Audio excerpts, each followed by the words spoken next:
You are never alone with Baldwin, Butler, or Bell Hooks in your pocket. Aquaba, welcome to Espresso Talk Today, where we see it, name it, and confront it. I'm Amma Robin, and I'm your host and guide for this podcast journey. Today, we're stepping inside one of my favorite places. You know that I love books, but today's place isn't just about books. It's about belonging. We are going to a bookstore, but not just any bookstore. It's a Black Bookstore. A Black Bookstore is not just a store. It's a sanctuary, a hub of knowledge, a refuge. I would even call it a revolution in the making. It's a space where we don't have to justify or explain ourselves. And I'm taking you into this world, not just to read, but to remember. And not just to learn, but to build. Let's go inside.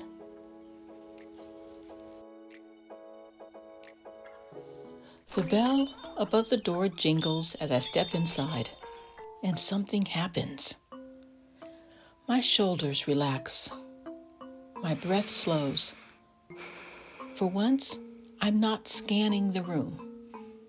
I'm not bracing for suspicion. I'm not shrinking myself to make others feel comfortable. The space moves with me, not against me. Welcome to a Black Bookstore. The scent of fresh pages and well-worn classics lingers in the air, mixing with something warm, maybe a hint of burning sage near the register, or the rich spice of chai swirling in someone's mug. This is not just a store. It's a living, breathing community. It's familiar and comforting and safe. I run my fingers along the spines of the books stacked high on wooden shelves.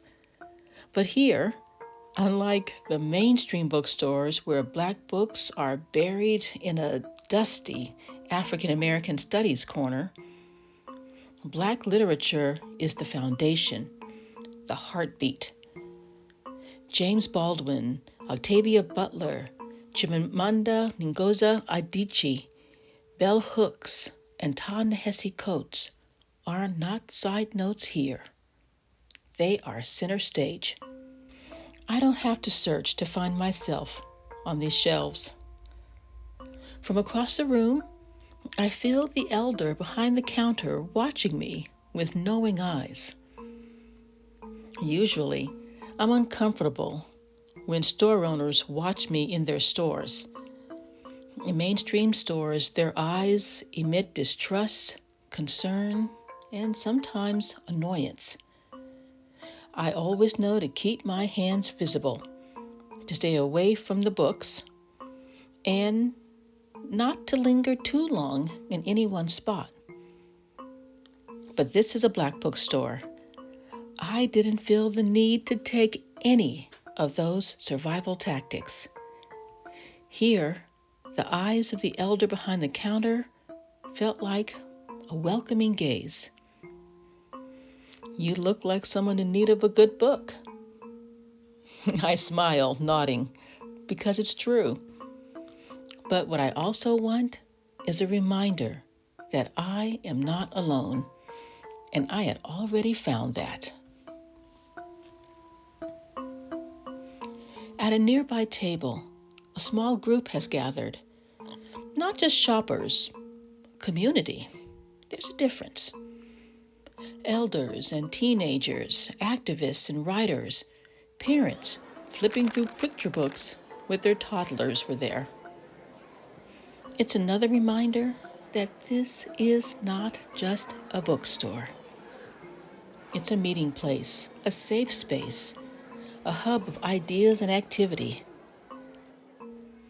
A young woman speaks first, her voice tight and controlled.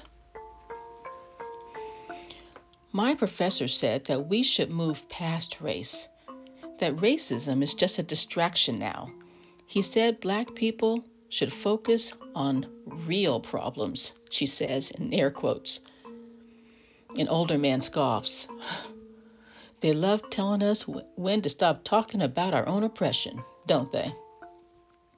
Another voice, this time from a young woman with the energy of a teacher, her beautiful locks flowing down her back. That's intentional, she says. Silence is part of the system. They erase our voices the same way they erase our history. They gaslight us until we start questioning ourselves. I nod, because I felt that too. The erasure, the exhaustion, the slow unraveling of truth replaced with someone else's version of reality. And I've also felt the anger at their arrogance. A little girl comes running and tugs at her grandmother's sleeve. Big Mama, did Black people really invent stoplights? The grandmother laughs softly, tying the child's shoes. Yes, baby. Garrett Morgan. And we invented a whole lot more. Won't hear about that in school. Another elder appears at the counter and clears his throat. That's why spaces like this exist. That's why we read. That's why we remember. Because knowing our history is an act of power and defiance. He turns, pulls a worn copy of The Miseducation of the Negro from the shelf and slides it across the counter. My eyes widen and I hold my breath. This book, The Miseducation of the Negro, is impossible to find in most bookstores.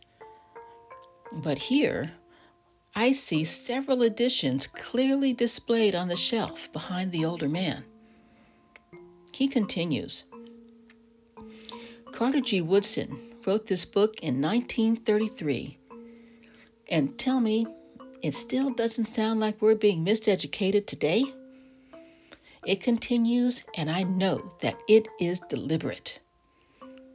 He flips through the pages, stopping at the highlighted passage, and reads, when you control a man's thinking, you do not have to worry about his actions.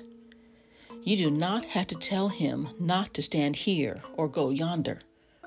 He will find his proper place and will stay in it. You do not need to send him to the back door. He will go without being told. And if there is no back door, his very nature will demand one. The room falls quiet, a moment of collective recognition. Then one of the teenagers sitting at the edge of the group speaks up, her voice steady but reverent. All that you touch, you change. All that you change, changes you. The only lasting truth is change. God is change.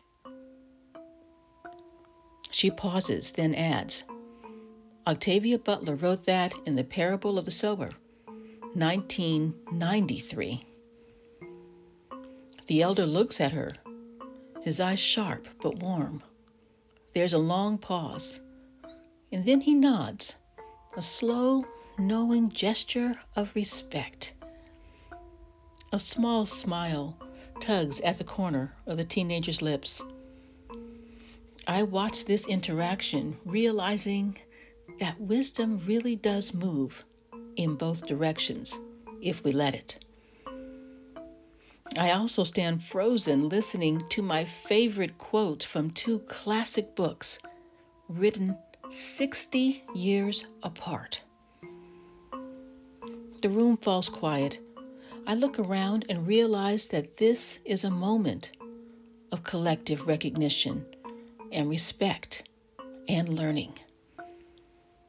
Then slowly, the conversation shifts from frustration to strategy, from exhaustion to empowerment.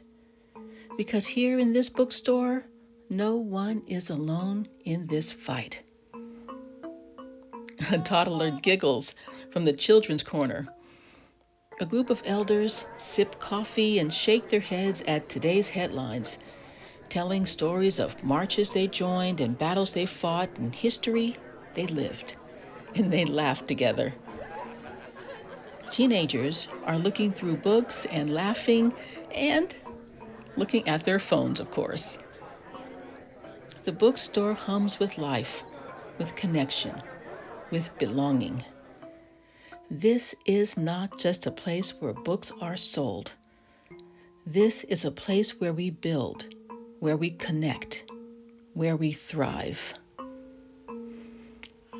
I've saved the best part of my day for the last. The events calendar on the wall. Yes, sure, I could check it on their website, but there's something about seeing it in person, posted on the wall.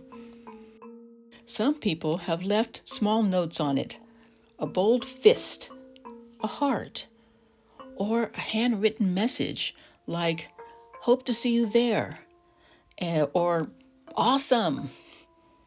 And the events, well, they are everything. Story time for kids and families, where little ones not only listen to stories, but also leave with a free book. Elder time meetings, sometimes featuring a health expert, sometimes just a round table for coffee and conversation. There are slam poetry nights, storytelling evenings, jazz concerts, and book readings to introduce new artists and authors. And one of my absolute favorites, Saturday morning potluck breakfast. A beautiful nod to the Black Panther Party's free breakfast programs, and a nourishing meal with a family-like feel. These events bring regulars and newcomers alike. All are welcome. Again, this is a Black-owned bookstore. This bookstore doesn't just sell books, it creates community. And as I stand there, reading the calendar, I realize something. This bookstore is not just preserving our history, it's making history. Every event, every conversation, every book passed from hand to hand, every breakfast served is part of something bigger. This is not just a store, it's a movement, and we're all a part of it. This is a Black-owned bookstore. So now we are going beyond the story. Asante Sana, thank you for being here. If you've been listening to my podcast show, you know that I love reading books and that bookstores are one of my happy places. But Black-owned bookstores are special. They are one of my, I like to call them soul spaces. I've talked about soul spaces in the past, and I will again. So when I decided to focus on Black bookstores, my soul just soared at feeling immersed in this community space. I remember I was recently visiting a Black-owned bookstore near Howard University. I had found several books that had intrigued me, and I was deciding which books would come home with me that day. I needed to sit and think. So I relaxed there in a quiet reading nook on a comfortable sofa. Before I realized it, an hour had passed while I had been flipping through pages and taking in the energy and just being. An hour on their comfortable sofa. And guess what happened? Nothing. No one stared at me. No one questioned why I was there. No one looked at me with suspicion. No one acted like I had overstayed my welcome. I was still welcome. I was still safe. And I was still in this soul space. This is the power of Black bookstores. Historically, Reading and education have been withheld from us, criminalized and punished, and sometimes severely. We've been looked at suspiciously for browsing through bookstores. We have faced surprised looks when we purchase certain books. Do you really read stuff like this? Have you been asked that too? We've had our purses and backpacks taken when we enter, while others just walk around with their backpacks, shopping bags, and oversized purses on their shoulders as they browse through the stacks. And I notice that mainstream bookstores only have a Black Books table during Black History Month that quickly disappears for the rest of the year, along with most of their Black authored books. I assume that they get sent back to the publisher. Black spaces of knowledge, reading, and connection are disappearing. And this includes public libraries. Public libraries in our communities are underfunded or non-existent. I remember as a child, my brother and I would be so excited to spend an afternoon in our public library. But most public libraries in Black and brown communities have disappeared now. Just think about it. Ask yourself, how many libraries are in your community? Does your school have a library? And the disappearance of Black learning spaces is not an accident. It's systemic. This is why Black bookstores are more than just places to buy books. They're hubs of knowledge and community and empowerment. They are the classrooms that we're often denied. They're the libraries that we might not have. And they're the spaces where we don't have to prove ourselves before being allowed to enter and exist. Black bookstores are where we gather, where we strategize, where we learn, and where we unlearn. They're defiant against erasure and against invisibility. Black bookstores are about survival, about resistance, about knowing our stories when the world tries to erase them, and about seeing ourselves fully, boldly, and unapologetically. So the next time you find yourself near a Black bookstore, make the effort, step inside, find your history, find your people, and find yourself. Because these spaces are ours, and they will always matter.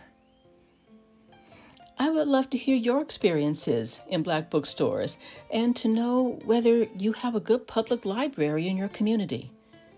If so, then cherish it. And if not, then demand it. Also ask yourself how many spaces exist where you can just be. If the answer is not enough, then we have to hold on to what we have. We have to support it, and we have to build more. Because we're in this together. When we gather, when we learn, when we pass these stories on, that is power. That is legacy, and that's how we win. Asante Sana, thank you for being here. I'll see you next time.